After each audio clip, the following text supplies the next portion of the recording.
नमस्कार साथियों, ज्ञान स्थली गुरुकुल में आपका स्वागत है। साथियों, आज का हमारा टॉपिक है राष्ट्रपति का निर्वाचन।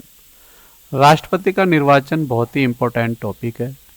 यहाँ से हर एक परीक्षा में क्वेश्चन ज़्यादातर पूछे जाते हैं और यह टॉपिक एग्जाम की दृष्टि से बहुत ही ज़्यादा महत्वपूर्ण टॉपिक माना जाता है।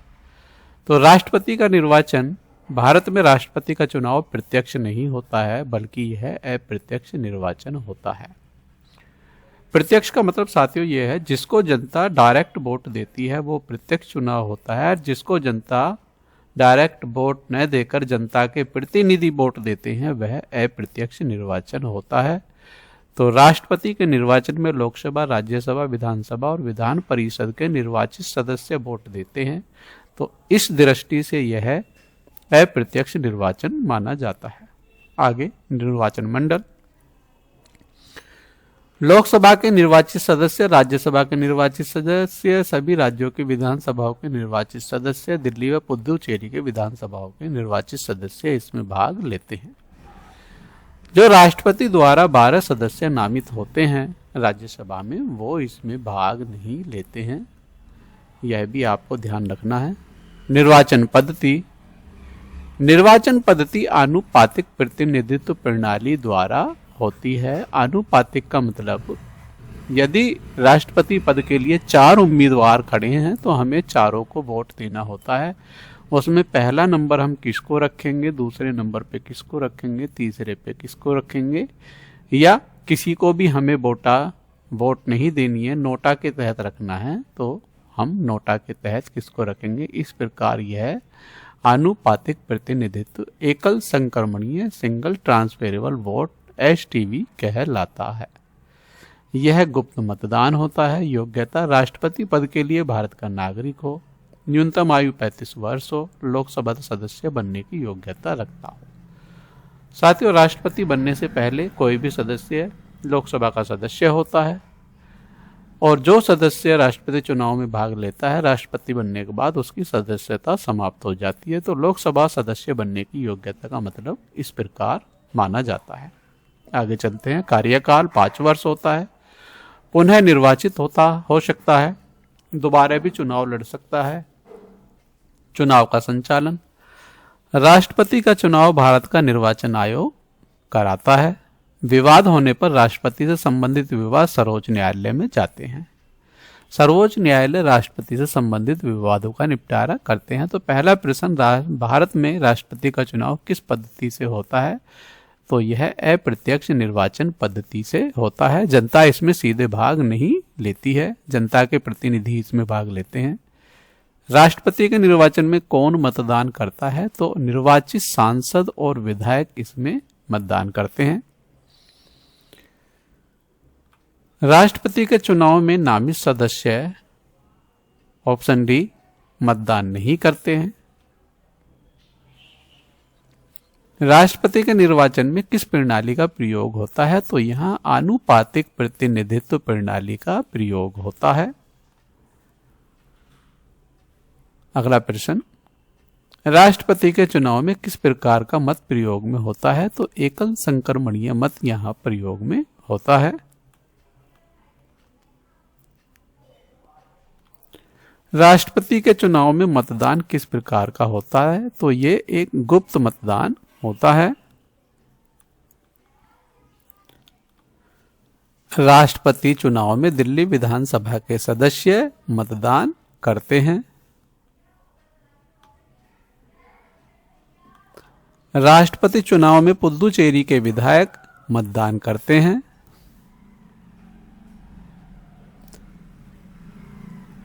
राष्ट्रपति के निर्वाचन में मतों का मूल्य किस हेतु अलग अलग होता है? तो समान प्रतिनिधित्व हेतु अलग अलग होता है। राष्ट्रपति पद के लिए न्यूनतम आयु कितनी होती है? तो न्यूनतम आयु 35 वर्ष होती है। राष्ट्रपति पद का कार्यकाल कितने वर्ष का होता है? तो इनका कार्यकाल 5 वर्ष का होता है। राष्ट्रपति का चुनाव कौन कराता है? तो राष्ट्रपति का चुनाव चुनाव आयोग कराता है। राष्ट्रपति के चुनाव से संबंधित विवाद कौन निपटाता है? तो सर्वोच्च न्यायालय संबंधित विवादों को निपटाता है। राष्ट्रपति पद के लिए उम्मीदवार को किस सदन की सदस्यता योग्य होनी चाहिए? तो यहां पर ऑप्शन बी, लोकसभा की सदस्य होनी चाहिए। राष्ट्रपति के चुनाव में निम्न में से कौन शामिल नहीं है? तो ऑप्शन सी, जो नामित सदस्य होते हैं वे इसमें शामिल नहीं होते हैं। राज्यसभा के 12 सदस्य होते हैं जो नामित होते हैं। आगे चलते हैं, राष्ट्रपति पद की शपथ। राष्ट्रपति पद को कौन शपथ दिलाता है? तो भारत के मुख्य न्यायाधीश राष्ट्रपति पद की शपथ दिलाते हैं। और यदि मुख्य न्यायाधीश शामिल नहीं हो पाते हैं किसी कारण से, तो उनके जूनियर राष्ट्रपति पद की शपथ दिलाते हैं। राष्ट्रपति पद में राष्ट्रपति द्वारा संविधान के प्रति सच्ची श्रद्धा रखेगा, संविधान की रक्षा, संरक्षण व पालन करेगा, भारत की संप्रभुता व अखंडता बनाए रखेगा, अपने कर्तव्यों का निष्ठापूर्वक निर्वहन करेगा। ये इस प्रकार की 4 लाइनें बोली जाती हैं। संवैधानिक आधार, यह अनुच्छेद 60 के तहत होता है। जो शपथ प्रावधान होता है यह अनुच्छेद 60 के तहत होता है। राष्ट्रपति पर महाभियोग, राष्ट्रपति पर महाभियोग क्या है इसको समझना बहुत जरूरी है। संविधान का पालन न करने पर राष्ट्रपति पर महाभियोग की प्रक्रिया चलाई जाती है। कौन शुरू कर सकता है इसको? लोकसभा और राज्यसभा, कोई सा भी सदन इसको शुरू कर सकता है। प्रक्रिया की मुख्य बातें, आरोप प्रस्ताव के सदन के 1/4 सदस्यों द्वारा हस्ताक्षरित होना चाहिए। प्रस्ताव पारित होने के लिए कुल सदस्यों का 2/3 बहुमत आवश्यक होता है। तो आप समझ गए होंगे आरोप लगाने के लिए कितने सदस्य और प्रस्ताव के लिए 2/3 बहुमत से ये पास होना चाहिए। दूसरा, सदन आरोपों की जांच करता है। अब तक भारतीय किसी भी राष्ट्रपति पर महाभियोग नहीं लगाया गया है। यह प्रक्रिया अनुच्छेद 61 के तहत आती है। अगले प्रश्न की तरफ चलते हैं। राष्ट्रपति पद की पद रिक्तता, पद का खाली रहना। पद रिक्तता कब होती है? मृत्यु, त्यागपत्र, महाभियोग द्वारा पदच्युत या अवस्था जो अस्वस्थ होना या अन्य कारण द्वारा पद खाली रह सकता है। पद खाली रहने पर क्या होता है? उपराष्ट्रपति कार्यवाहक राष्ट्रपति के रूप में कार्य करता है। जब उपराष्ट्रपति राष्ट्रपति के पद पर कार्यवाहक के रूप में कार्य करता है तो उस समय उपराष्ट्रपति को मिलने वाली सारी सुविधाएं राष्ट्रपति वाली मिलती हैं। राष्ट्रपति वाला ही वेतन दिया जाता है। और यदि उपराष्ट्रपति न हो तो मुख्य न्यायाधीश राष्ट्रपति का कार्यकाल देखते हैं। आगे चलते हैं इसी क्रम में। नया राष्ट्रपति कब चुना जाएगा? 6 माह के भीतर नया राष्ट्रपति चुनने का प्रावधान है। संवैधानिक आधार अनुच्छेद 62 है इसका। अनुच्छेद 62 के अंतर्गत यह आता है। विषय ये हमने दे दिए हैं दोबारा। शपथ, महाभियोग, पद रिक्तता, इंपॉर्टेंट टॉपिक है, इंपॉर्टेंट धाराएं हैं, ये सब हमको याद रखना है। आगे चलते हैं। वीडियो ज़्यादा लंबा ना हो इसलिए इसको जल्दी जल्दी कवर करने की कोशिश करते हैं। और यदि आपको कोई टॉपिक अच्छा लगता है, कोई क्वेश्चन अच्छा लगता है तो वीडियो को रोककर आप उस टॉपिक को नोट करते चलें। राष्ट्रपति को शपथ कौन दिलाता है? तो भारत के मुख्य न्यायाधीश शपथ दिलाते हैं। चीजों को समझते हैं फिर उनके बहुविकल्पी प्रश्नों को करते हुए चलते हैं। राष्ट्रपति की शपथ का संवैधानिक अनुच्छेद कौन सा है? तो अनुच्छेद सी, ये 60 के अंतर्गत आता है। मुख्य न्यायाधीश की अनुपस्थिति में राष्ट्रपति को शपथ कौन दिलाता है? तो वरिष्ठतम न्यायाधीश शपथ दिलाता है। राष्ट्रपति महाभियोग का आधार क्या है? तो संविधान का उल्लंघन होना राष्ट्रपति पर महाभियोग चलाने की प्रक्रिया है। राष्ट्रपति के महाभियोग की प्रक्रिया किस अनुच्छेद में है? तो अनुच्छेद बी के अंतर्गत यह आती है। अगला प्रश्न, राष्ट्रपति पर महाभियोग कौन चला सकता है? तो ऑप्शन सी, संसद का कोई भी सदन महाभियोग की प्रक्रिया को ला सकता है। महाभियोग प्रस्ताव लाने के लिए कितने सदस्यों का हस्ताक्षर होना जरूरी होता है? तो सदन के 1/4 सदस्यों का हस्ताक्षर होना जरूरी होता है। महाभियोग प्रस्ताव पारित करने के लिए कितना बहुमत चाहिए? तो 3/4 बहुमत चाहिए।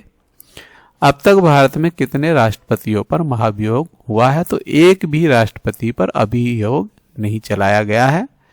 अगले प्रश्न की तरफ, राष्ट्रपति पद रिक्त होने पर कार्यवाहक राष्ट्रपति कौन बनता है? तो कार्यवाहक राष्ट्रपति उपराष्ट्रपति बनता है। अगला प्रश्न, यदि राष्ट्रपति और उपराष्ट्रपति दोनों का पद रिक्त हो तो कौन कार्य करता है? तो ऐसी स्थिति में भारत का मुख्य न्यायाधीश राष्ट्रपति और उपराष्ट्रपति दोनों का कार्य देखेगा। अगले प्रश्न की तरफ चलते हैं।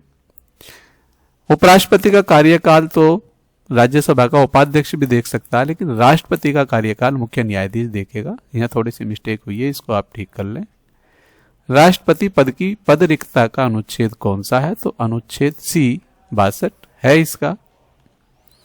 अगले प्रश्न की तरफ चलें। राष्ट्रपति पद रिक्त होने पर नया चुनाव कब तक होना चाहिए? तो ऑप्शन बी 6 माह के अंदर अंदर चुनाव होना चाहिए। निम्न में से कौन राष्ट्रपति पद रिक्त होने का कारण नहीं है? तो संसद भंग होना राष्ट्रपति पद का रिक्त होने का कारण नहीं है, बाकी सारे हैं। राष्ट्रपति किसकी रक्षा व संस्करण की शपथ लेता है? तो राष्ट्रपति संविधान की रक्षा की शपथ लेता है। अगला प्रश्न, राष्ट्रपति की शक्तियां। राष्ट्रपति की शक्तियां क्या हैं, इनको भी एक बार समझते हैं। संघ की कार्यपालिका शक्ति राष्ट्रपति में निहित होती है। राष्ट्रपति के नाम से ही सारे देश के कार्य होते हैं, लेकिन वास्तविक कार्यपालिका प्रधानमंत्री में निहित होती है। तो ये संघ की कार्यपालिका राष्ट्रपति में निहित है। प्रधानमंत्री की नियुक्ति करते हैं। मंत्रिपरिषद की नियुक्ति प्रधानमंत्री की सलाह पर होती है। राज्यों के राज्यपालों की नियुक्ति भी प्रधानमंत्री की सलाह पर राष्ट्रपति द्वारा होती है। संघ के उच्च अधिकारियों CAG, चुनाव आयुक्त, UPSC अध्यक्ष की नियुक्ति भी प्रधानमंत्री की सलाह पर ही होती है। विधायी शक्तियां, संसद का सत्र बुलाना, संसद के सत्र को समाप्त करना और संसद सत्र को भंग करना, ये तीनों विधायी शक्तियां राष्ट्रपति के पास होती हैं, लेकिन ये तीनों ही कार्य प्रधानमंत्री की सिफारिश पर राष्ट्रपति द्वारा किए जाते हैं। संसद द्वारा पारित विधेयक को स्वीकृति देना, संसद भेजने की शक्ति, संसद सत्र न होने पर अध्यादेश जारी करना अनुच्छेद 123 के तहत राष्ट्रपति के अधीन होता है, लेकिन 123 के तहत अध्यादेश लाना प्रधानमंत्री की सिफारिश पर होता है। आगे चलते हैं। वित्तीय शक्तियां। धन विधेयक राष्ट्रपति की पूर्व स्वीकृति से प्रस्तुत, संघ बजट राष्ट्रपति के नाम पर प्रस्तुत, आकस्मिक निधि का नियंत्रण। न्यायिक शक्तियां क्या हैं? न्यायिक शक्तियों में चलते हैं। क्षमादान, दंड, लघुकरण, दंड निलंबन की शक्ति राष्ट्रपति के पास होती है। मृत्यु दंड के मामले में क्षमादान का अधिकार केवल राष्ट्रपति को होता है।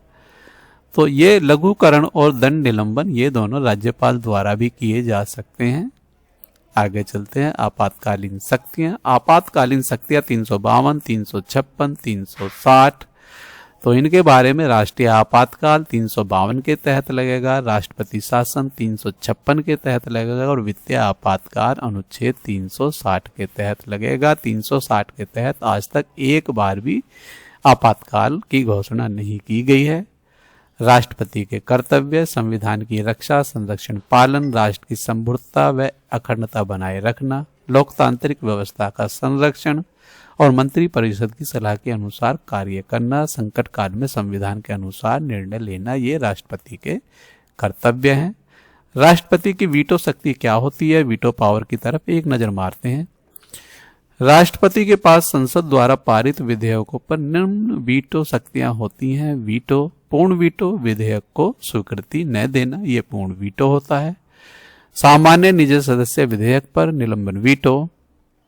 विधेयक को पुनर्विचार हेतु संसद को लौटाना, ये निलंबन वीटो होता है। यदि संसद पुनः पारित कर दे तो राष्ट्रपति को स्वीकृति देनी होती है, और यदि राष्ट्रपति स्वीकृति नहीं देते हैं तो राष्ट्रपति पर महाभियोग की प्रक्रिया लगाकर राष्ट्रपति को पद से अलग किया जा सकता है। Pocket veto. विधेयक को अनिश्चित काल तक लंबित रखना, संविधान में स्पष्ट उल्लेख नहीं है। धन विधेयक पर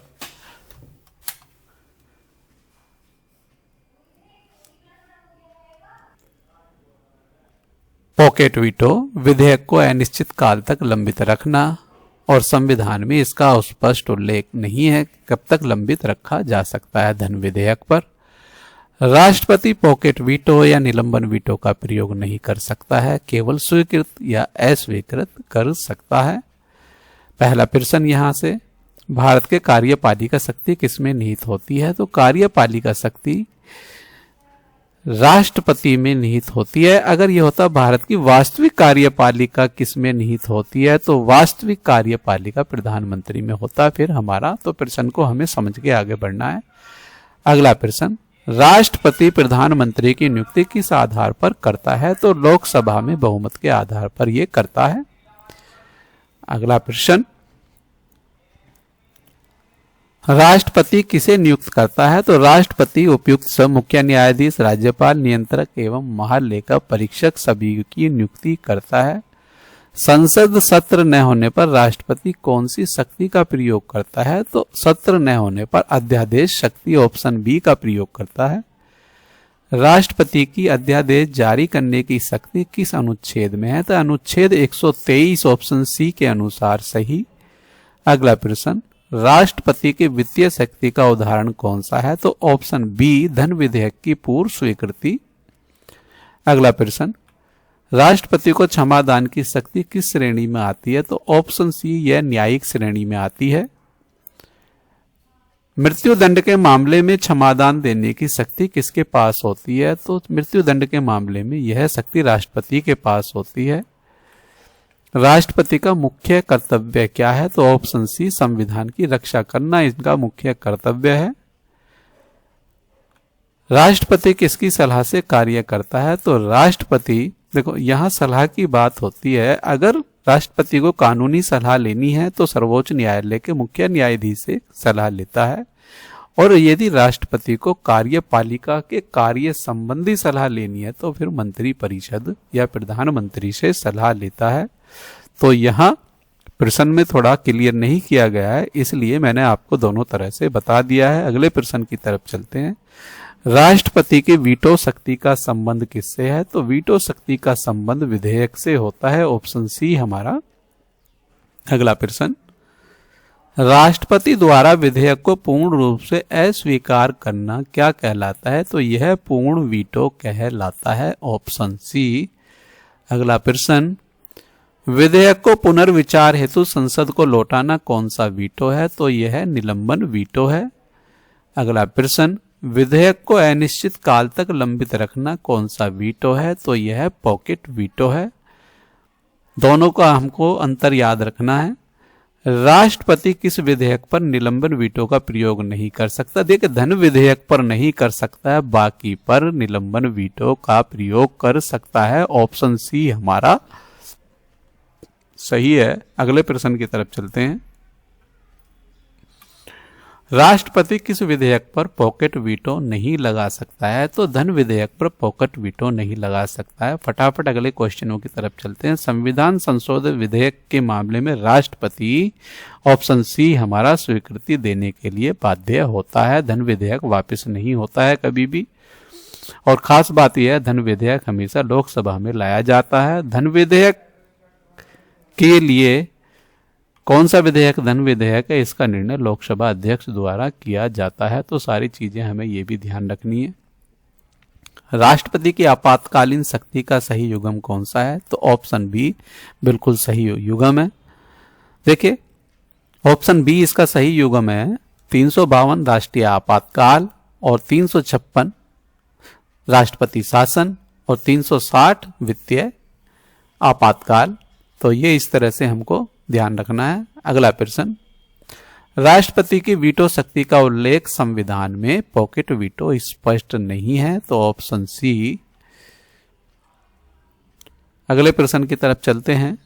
वास्तविक कार्यपालिका शक्ति किसके पास होती है? तो वास्तविक कार्यपालिका शक्ति प्रधानमंत्री व उसके मंत्रिमंडल में होती है। अगले प्रश्न की तरफ, अध्यादेश जारी करने की शक्ति संविधान आधार अनुच्छेद 123 के तहत कब जारी किया जाता है? जब संसद सत्र न चल रहा हो और तत्काल कार्रवाई आवश्यक होती है। किसकी सलाह पर? प्रधानमंत्री की सलाह पर यह अध्यादेश लाया जाता है। अध्यादेश का वही बल होता है जो संसद का अधिनियम का होता है। संसद सत्र आरंभ होने के 6 सप्ताह के भीतर यानी कि 42 दिन के अंदर अंदर इस पर प्रस्ताव लाना अनिवार्य होता है, नहीं तो अध्यादेश समाप्त हो जाता है। संसद द्वारा अस्वीकृत होने पर या 6 सप्ताह में स्वीकृति न मिलने पर यह स्वतः समाप्त हो जाता है, या राष्ट्रपति इसको वापस ले लेते हैं तब भी यह स्वतः समाप्त हो जाता है। महत्वपूर्ण तथ्य, एक ही विषय पर बार बार अध्यादेश करना न्यायालय द्वारा अनुचित माना गया है। एक ही विषय पर आप बार बार अध्यादेश नहीं ला सकते हैं। अध्यादेश जारी करना कार्यपालिका शक्ति है। तो आगे चलते हैं, क्षमादान की शक्ति। क्षमादान के संवैधानिक आधार अनुच्छेद 72 के तहत राष्ट्रपति किन मामलों में क्षमा देता है? मृत्यु दंड में, कोर्ट मार्शल से संबंधित दंड में और संघीय कानून के अंतर्गत। इन सभी के अंतर्गत राष्ट्रपति द्वारा क्षमा किया जाता है। तो क्षमादान में देखिए, ये क्षमादान, दंड लघुकरण, दंड निलंबन, दंड विराम, दंड स्थगन, ये सारी चीजें यहाँ पर लिखी गई हैं। इसको आप वीडियो रोक के आराम से नोट कर सकते हैं। ये एग्जाम में बहुत बार पूछा जाता है।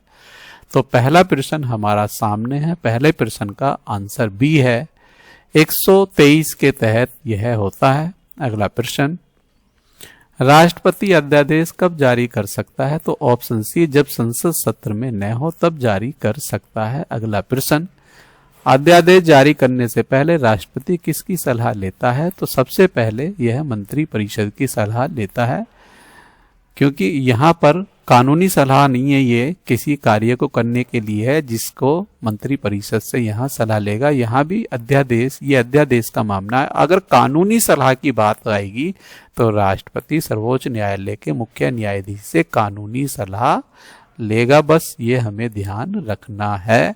आगे चलते हैं अगले प्रश्न की तरफ। अध्यादेश का बल किसके समान होता है? तो संसद के अधिनियम के। Option C. अगला प्रश्न, संसद सत्र प्रारंभ होने के कितने समय के भीतर अध्यादेश को स्वीकृति मिलनी चाहिए? तो ऑप्शन बी, 6 सप्ताह यानी कि 42 दिन के अंदर अंदर। अगला प्रश्न, अध्यादेश कब स्वतः समाप्त हो जाता है? तो संसद द्वारा अस्वीकृत होने पर यह समाप्त हो जाता है।